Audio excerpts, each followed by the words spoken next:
For more on the fallout from today's top stories, I'm joined by our Politics Monday team. That is Amy Walter of the Cook Political Report with Amy Walter and Tamara Keith of NPR. Great to see you both. Tam, kick us off here. I want to begin with that stunning Atlantic report by Jeff Goldberg about being added to a national security group chat about military operations unfolding on Signal. What kind of reaction are we seeing among lawmakers to this?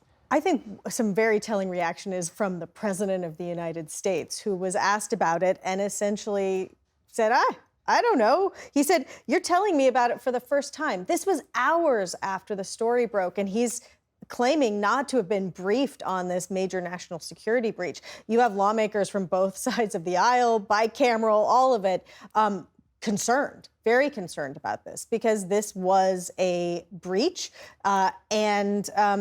The question is, in an administration where the President of the United States has given himself, brought his White House broad authority to give security clearances to pretty much anyone they want without going through the process, are they going to take this seriously or not?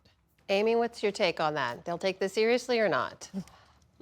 Well, I think the first place we're going to look is what do Republicans in Congress decide to do?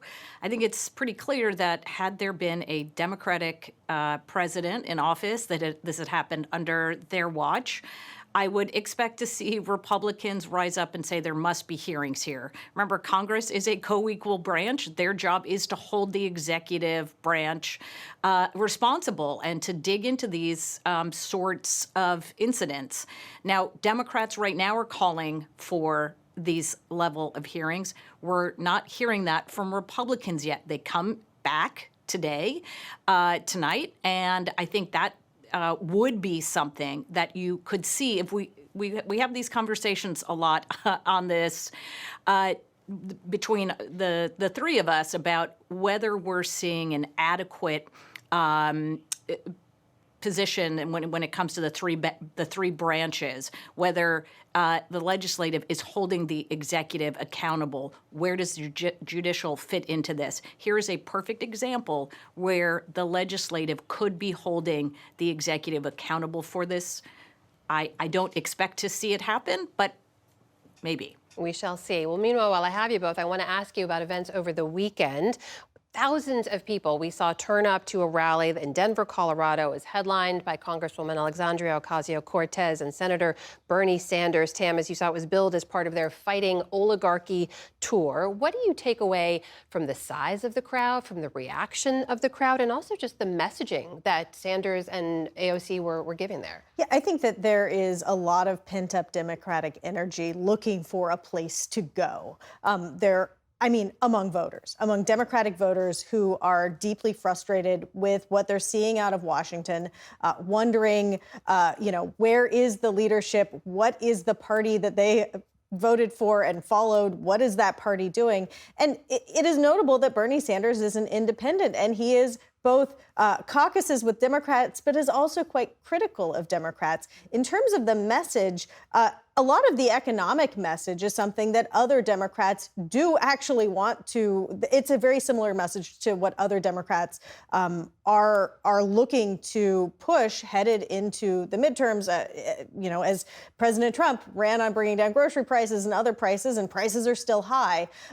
It's a contrast that other Democrats are trying to also figure out how to make. Amy, when you see this, we've talked a lot about what direction the Democratic Party will take. Does this tell you what direction it's going to take? Well, it's interesting. This is less ideological than it is stylistic. It is about the fight itself, not over the issues that they're fighting for. As Tam said, it is correct. What you're hearing from Chuck Schumer and what you're hearing from Bernie Sanders on making the economy the centerpiece and specifically holding the Trump administration responsible for many of the policies they want to put forward and may ultimately put forward. That's going to be similar. It's the way in which they go about making the case. And I think we will see whether what is going on right now at these town halls is a sign of broader dissatisfaction with Democratic voters at the way that the leadership in Washington is handling Donald Trump. it will show up, I think, first and foremost in party primaries. We're going to start to see folks announce for congressional seats soon enough. And will these primaries, much like we saw when Republicans were they were not in the White House, they were trying to get back in the White House, will we see something similar where we will have something of a Tea Party? We saw back in those days in the 2009, 2010, and of course with Trump, this idea, the same thing. We need to see people fight more. In many cases, some of those fighters turned out not to be great general election candidates. That's a big question going forward, I think, for Democrats in this next few months. All right, that is Amy Walter of the Cook Political Report with Amy Walter and Tamara Keith of NPR joining us as always for Politics Monday. Thank you to you both. You're welcome. You're welcome.